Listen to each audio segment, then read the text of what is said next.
we've got 0.5, then it's 909090. Okay, so straight away, let's say that r is equal to that number.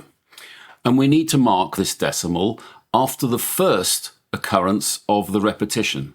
So our first cut is here, and we also need to mark all of the repetition. So our second cut here. And we need to move the decimal point to the blue dotted line and to the red dotted line and write down what happens to r. So if we move it to the blue dotted line first, we get 1, 2, 3 hops. So we can say that 1000r is equal to, well, 590 is now on the left-hand side of the decimal point, so this is 590.90 and so on. And we only need to multiply r by 10 such that all the tail of the 909090 is on the right-hand side of the decimal point. So 10r is equal to, and again I'm going to put the decimal points underneath each other, so we've just got 5. And the rest on the right-hand side is just made up of 9 O's.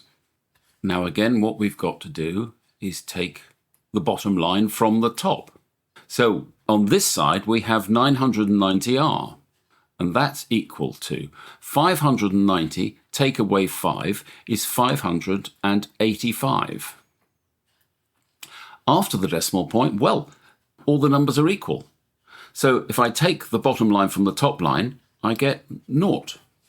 So therefore, writing this out again without the decimal point, I've just got 990r is equal to 585.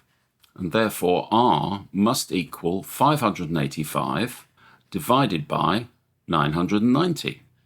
585 and 990 both end in either a 5 or a 0, so 5 must be a common factor. And if you take that factor of 5 out, you get 117 divided by 198.